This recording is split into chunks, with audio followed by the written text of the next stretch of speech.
Thank you. Thank you. First, I just wanted to thank, real quick, give me just a moment, Dean Ruskin for introducing me. I also want to thank the faculty and staff of AFI. The school is really nothing without you, and since I don't know when I'll have another chance to do this, I just want to mention a few specific faculty and staff members that really helped me in my time at AFI. Terry Samundra, Marjorie David, Jonathan Fernandez, Mark Amato, Lauren Wells, Bill Dill, and Alan Arkish, and last but not least, Chris Schwartz. I also want to take another moment to congratulate the class of 2025.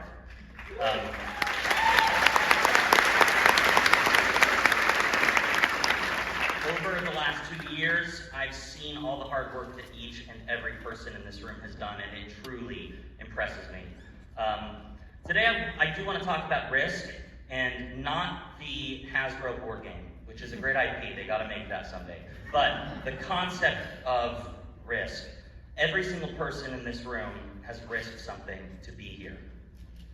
There's nothing easy or promised about the path that we've chosen to take. If you're graduating from AFI, you've already risked a lot to be where you are. I'm here today to implore you and maybe even beg you to continue to take risks. I know what you're thinking. I need to pay my bills. Risks? I'm right there with you. In my time at AFI, I even wrote the, let me see if I can find it here. I wrote the Sour Patch Kids movie. Thank you, Viola Davis, for calling out Sour Patch Kids earlier. I'm gonna do just a little shameless self-promotion, billion-dollar idea, call me.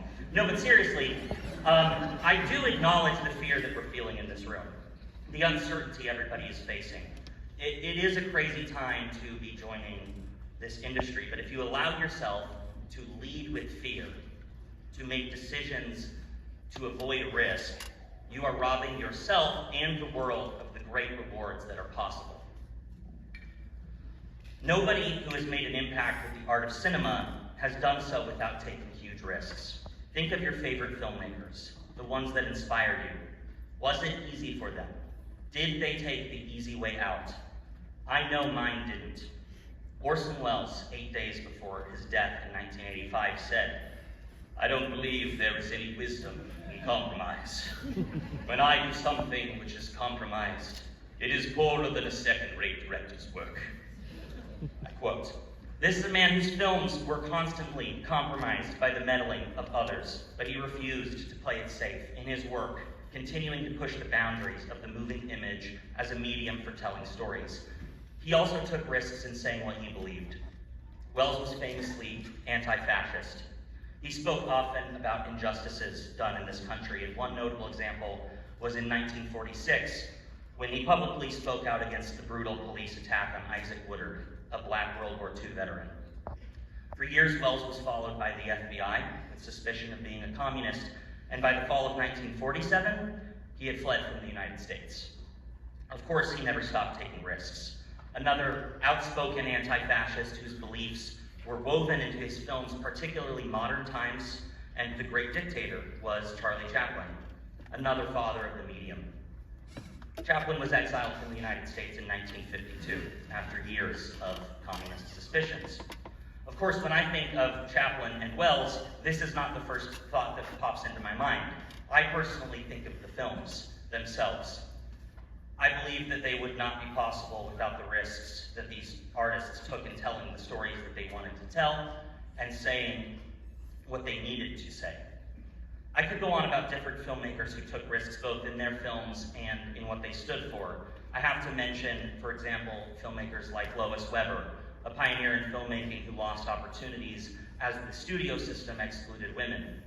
Oscar Michaud, whose father was born into slavery, for whom a segregated society meant that he had to fund, write, direct, and produce his own films for a black audience. Danny Schechter, a film and television producer who worked closely with the African National Congress and founded Artists United Against Apartheid, playing a role in the anti-apartheid movement. More recently, Jonathan Glazer, director of Zone of Interest, a Holocaust drama which was screened here at AFI, faced backlash in 2024 when he spoke publicly against the systemic dehumanization of the people in Gaza. He took a risk in front of millions of people during the 2024 Oscar ceremony to say the right thing, and it wasn't easy. Many told him he should have remained silent. I'm told that we are the future of the medium. If that's true, then it is our obligation to be true human beings, to show courage in these hard times, the courage to tell the stories that we have in our hearts, to make the movies that only we can make, and the courage to say, free Palestine, free the prisoners in El Salvador, free our communities.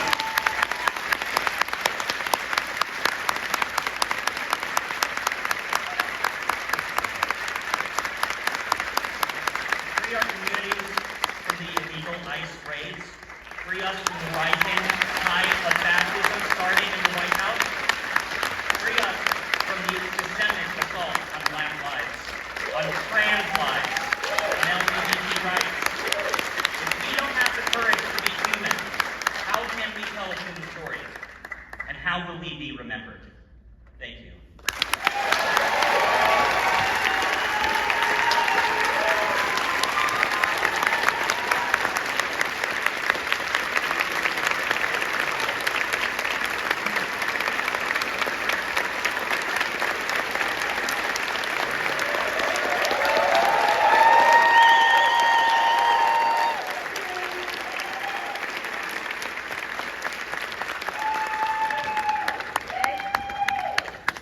Thank you so much, Kirby.